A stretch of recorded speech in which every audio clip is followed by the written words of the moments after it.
आपके अंदर 1 घंटा आपको मजलिस में बैठने का सब्र नहीं है। 1 घंटा सिर्फ इधर नोहा हुआ, नोहा पड़ा, आपने सीनाजनी की, यानी ये ट्रेडिशन बन गया है, ट्रेडिशन बन गया ये। बस आना है मजलिस में, नोहा करना है, सीनाजनी करे, चले जाना ना।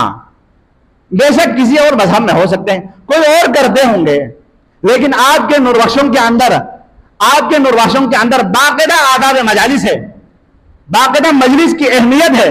मुझे मेरी मजबूरी में अर्ज नहीं कर सकता हूं। आप जलवे जलाल और जमाल नामी किताब जो हमारे गरीबी साहब ने हाल ही में लिखी है, उस किताब के अंदर सईद ओन अली शाह और मोमिनीन के तकारीर और उनके फतवे को वहां नकल की है, आप जाके पढ़ें। जलवे शिमाल के अंदर गालिबन इब्राहिम ज़ाहिर ने भी ओन मोमिनीन, हजरत ओन मोमिनीन से मुतालिक ये मबाहिस को वहां पे नकल किया। आप देखें आजादारी की कितनी अहमियत है, बुका की कितनी अहमियत है, मजलिस में बैठने की क्या आदाब है। ये आदाब को आपके बुजुर्गान ने बाकायदा नकल की है, तायीद की है, तलकीन की है, आपको तालीम दे के गए हैं।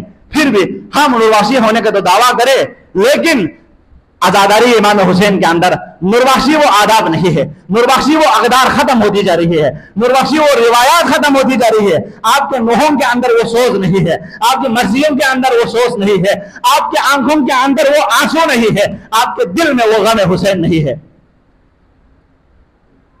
वरना बुजुर्गान को इल्म है, मैंने बार बार बुजुर्गान से सुना है, बारहा मैंने बुजुर्गान से सुना है, जब नूरबख्शी, जब कोई बुजुर्ग कसीदा भी पढ़ता है तो आंखों से आंसू जारी होता है, लेकिन यहां पे मरसिया पढ़ रहा होता है, गली में बेहुदगी की बातें हो रही है, यहां पे नोहा हो रहा है, आप नाले पे बेहुदगी की बातें कर रहा है, यहां पे मसाइब बयान हो रहा है, आप टिकटॉक पे लगे हुए हैं, यहां पे सीना जमी हो रहा है, आप टिकटॉकर बना हुआ, टिकटॉक बना रहे हैं।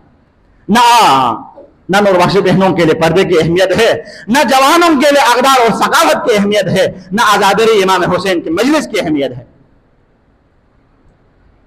इल्लल्लज़ीना आमनू